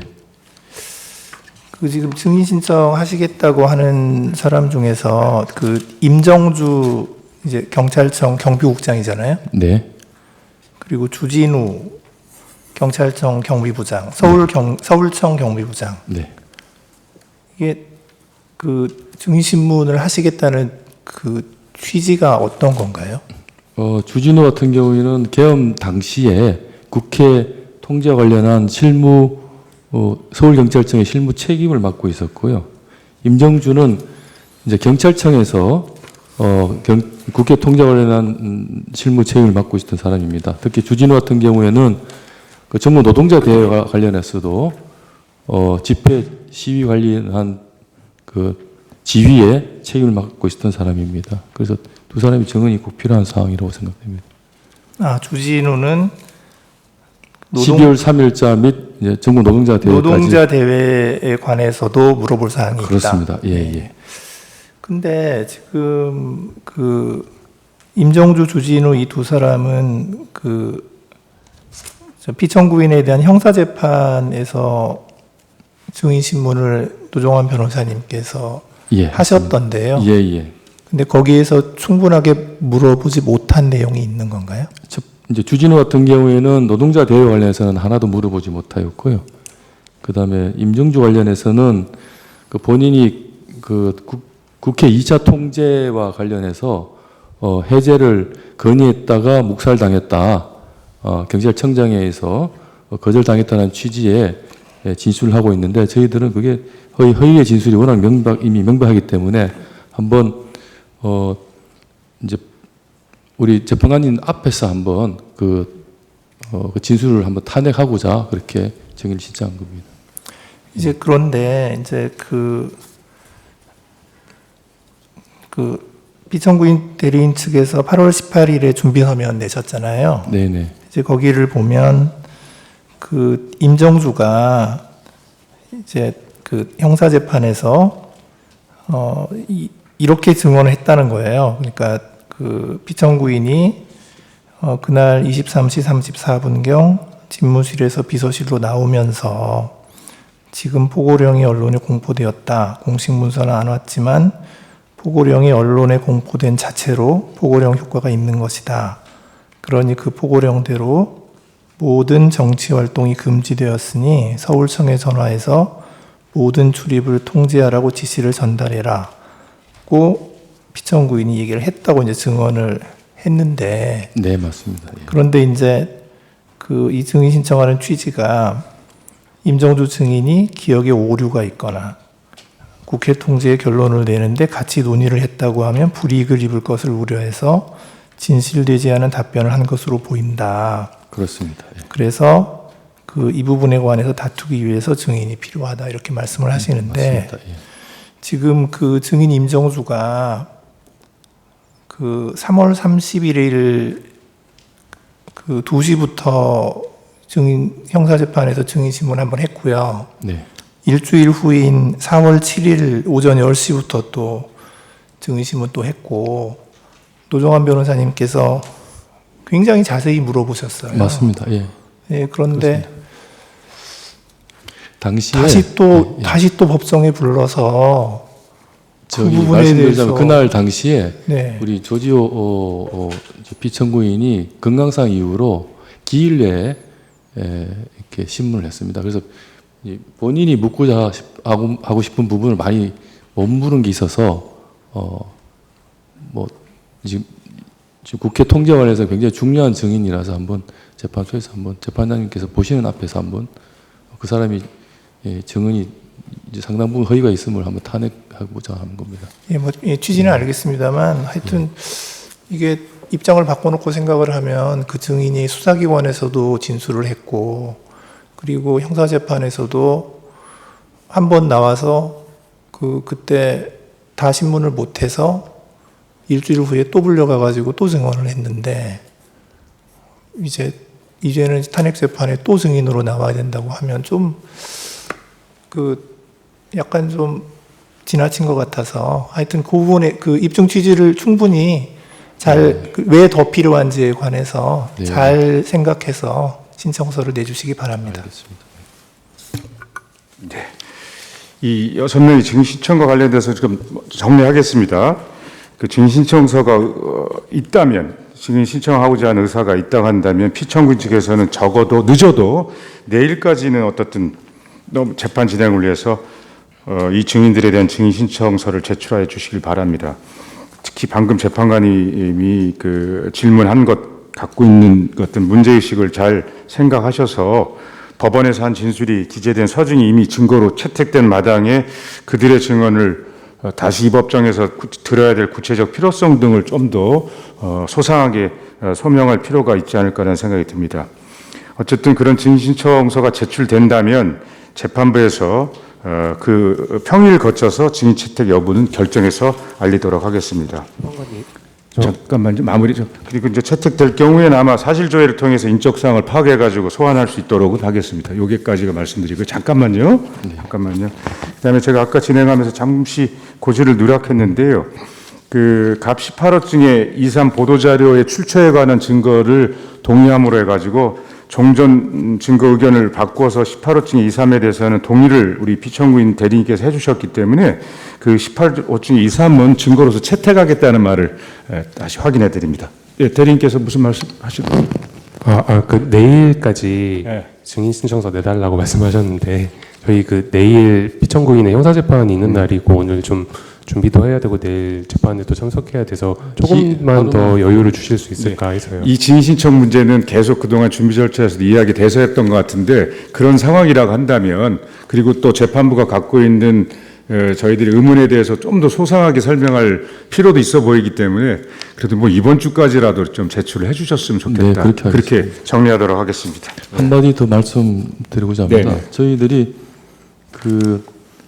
각 행정부처에서 비상계엄 후속 조치 관련 회의를 했고 언론 보도까지 다 됐습니다. 그런데도 불구하고 어느 기관에서도 명백하게 위헌이라는 판단을 못한 채 후속 회의만 했기 때문에 당시에 특히 법률 전문가들은 정말 이게 위헌의 명백성을 인식했는지를 확인하기 위해서 회의록 등 사실조회를 신청한 바 있습니다만은 재판장께서 지금 채택하지 않았다고 말씀하셨고 그와 관련해서 앞에 준비기일에서는 그 회의 참석자들에 대한 대신에 증인을 이렇게 증인 신청을 받아주겠다는 취지의 말씀이 계셔서 그와 관련한 그 인적사항을 저희들이 확보하지 못한 가운데 어떻게 이번 주까지 증인 신청을 할 수 있을지 그게 의문입니다. 제가 그래서 방금 마지막 부분에 말씀드렸다시피 네. 입증 취지를 구체적으로 설명해서 저희들이 평일을 거쳐서 채택을 하면 네. 결국 이 사실조회 신청은 증인을 소환하기 위한 인적사항을 파악한 거기 때문에 채택된 증인이 심판정에 소환될 수 있도록 사실조회 방법을 저희들이 이제 채택을 하겠다는 겁니다.